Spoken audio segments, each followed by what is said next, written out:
एक शर्त शर्त रखी आदि गुरु शंकराचार्य जी के सामने।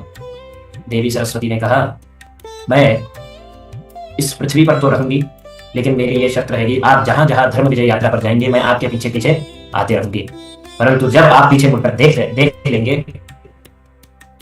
तो मैं वहीं रुक जाऊंगी।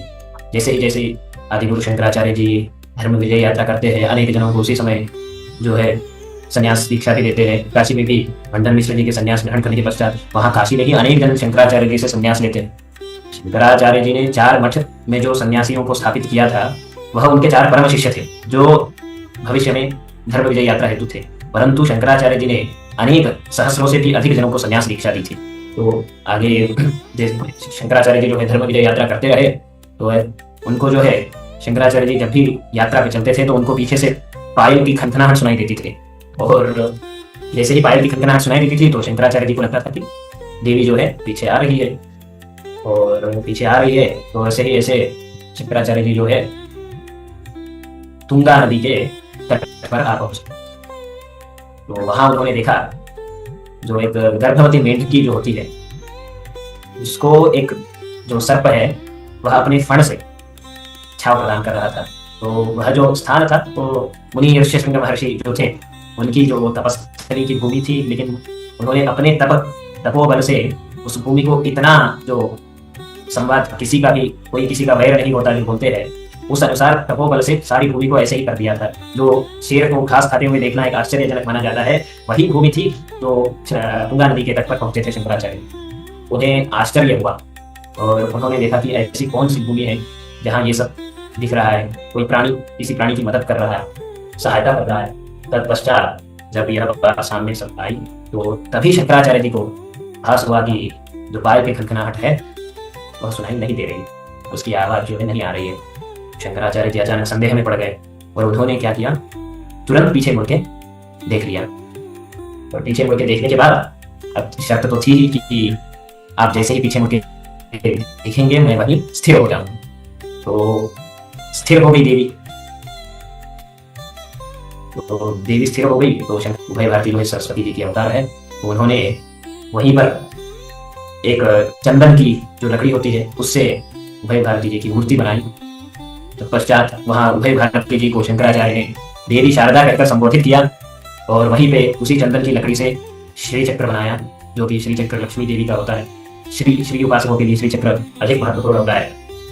तो वही जो है बाद में मंदिर बना दिया गया। बाद में जब पता चला कि वह जो तपोभूमि है वह ऋष्यशृंग महर्षि जी की तपोभूमि है, तो उस जगह का नाम श्रृंगेरी किया गया।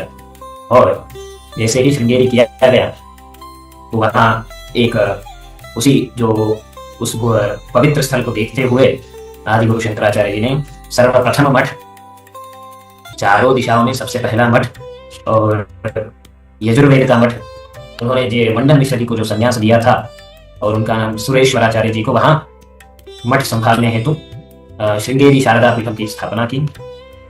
तत्पश्चात वहां सुरेश्वराचार्य जी का पट्टाभिषेक हुआ और वहीं से शारदांबा की आगे की कहानी जो है शुरू हुई। वहाँ अनेक जितने भी स्वामीगण हुए, वहाँ के राजा कृष्ण देवराय हुए, उन्होंने सब देवी की पूजा इत्यादि अर्चना इत्यादि की। और उसी इसमें बाद में शंकराचार्य जी ने कहा जाता है कि बाद में सारे मठों की स्थापना की इत्यादि इत्यादि, बाद में कांची गए, यह सब अन्य की बात है।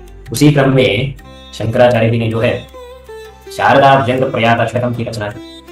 उन्होंने शारदा देवी की महिमा का वर्णन किया। तो शारदा व्यंग प्रयाताष्टकम जो है उसके मैं प्रथम और आखिरी श्लोक का 2-3 श्लोक का जो भी वर्णन है हिंदी में उसका अर्थ बता दूंगा। जो प्रथम श्लोक है, सुवक्षोजकुम्भां सुधापूर्णकुम्भां प्रसादावलम्बां प्रपुण्यावलम्बां सदास्येन्दुबिम्बां सदानोष्ठबिम्बां भजे शारदाम्बामजस्रमदम्बां। सुवक्षोजकुम्भां सुधापूर्णकुम्भां, जो अमृत से भरे कलश के समान सुंदर है। अब परंतु यहाँ इसका अर्थ थोड़ा बदल गया है, वो जानबूझकर बदला गया है, वहाँ उचित नहीं होगा सभा में। प्रसादावलम्बां प्रपुण्यावलम्बां, जो आधारशिला कृपा की, करुणामय कृपा की, जो माता की करुणा होती है, उस करुणा की आधारशिला है, प्रपुण्यावलंबा, जो पुण्य का आश्रय है, जो महान पुण्य की आश्रयकारी है, और सदा सेंदु बिंबान सदा नोष्ठ बिंबान, सदा सेंदु बिंबान, जिनका मुख सदा चंद्रमा के समान शीतल और मनोहर है, सदा नोष्ठ बिंबान, जिनके जो ओष्ठ है वह एक बिंब फल के समान है, वह मेरी माता शारदा, जो भजे शारदाम्बाम अजस्रम मदम्बाम, वह मेरी माता शारदा मुझ पर कृपा करे तथा मैं उस माता शारदा का निरंतर भजन करता हूँ।